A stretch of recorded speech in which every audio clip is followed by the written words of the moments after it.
Cécile Farida, bonjour. Bonjour. Bonjour. Cécile, vous êtes chargée des relations extérieures à HEI Campus Centre. Oui, tout à fait. Deux mots sur l'école? Oui, alors HEI, ce sont les hautes études d'ingénieurs. Nous sommes donc une école d'ingénieurs généralistes. HEI Campus Centre, c'est le campus de l'école HEI qui a ouvert ses portes donc à Châteauroux, en région Centre-Val de Loire, et qui propose de réaliser la formation d'ingénieurs par la voie de l'apprentissage, donc après un bac+2, bac+3. Farida, vous avez justement choisi de suivre cette formation du campus d'HEI, Campus Centre. Pourquoi avoir choisi l'apprentissage rapidement?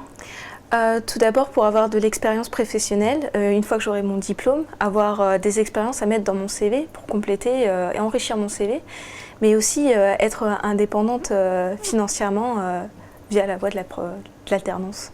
Et quel est votre parcours?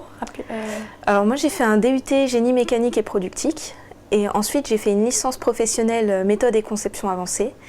Et je suis restée dans mon entreprise d'apprentissage et j'ai commencé ma formation à HEI Campus Centre. Donc vous êtes venu, vous êtes intégré dans le cursus d'HEI par apprentissage avec votre entreprise d'accueil. Oui, c'est exact. Oui. Tout le monde n'a pas cette chance-là. Non, c'est vrai que certains étudiants viennent avec leurs entreprises. D'ailleurs, c'est une façon de trouver son contrat d'apprentissage, d'en parler, d'en faire part à ses responsables au niveau du stage, par exemple, de fin d'études.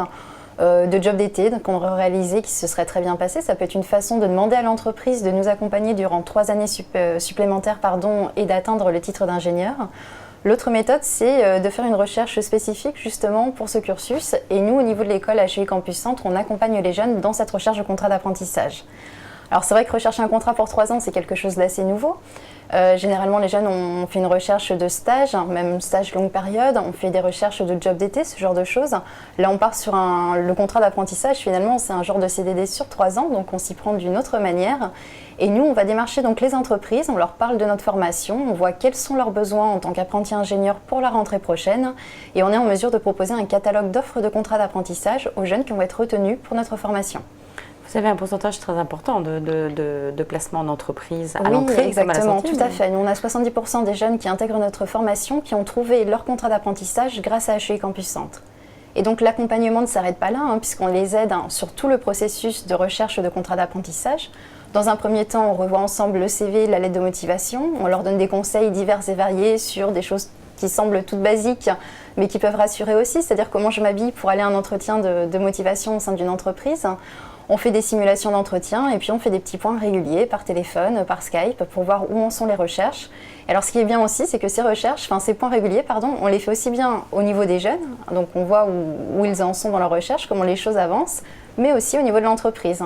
Donc quand les entreprises recherchent des apprentis et ont donc accès à la CVTech HEI Campus Centre, ça nous permet de voir un petit peu comment les choses se passent et puis comment avance le recrutement des apprentis pour la future promotion. Alors manifestement, il y a des choses à savoir, des petits conseils. Avez-vous des conseils à nous donner sur la recherche de contrats? Alors bien entendu, il y a des petites choses à savoir. Dans les grands conseils à donner, alors il y en a plein, mais si je devais en choisir par exemple 3, le premier, ça serait de bien faire son CV, sa lettre de motivation. Et bien l'adapter. La lettre de motivation doit être adaptée pour chaque entreprise. C'est vraiment très important de ne pas partir sur quelque chose qu'on envoie à toutes les sociétés. Pas une lettre type diffusée Voilà, tout à fait. Pas du tout ce genre de choses. La deuxième chose, c'est de bien se préparer quand on part en entretien. C'est-à-dire qu'il faut déjà en savoir sur l'entreprise. Où est-ce que je vais? Quel est le secteur d'activité? Quels sont les gros clients, les gros marchés, etc. C'est vraiment quelque chose d'important de venir préparer à son entretien de sélection.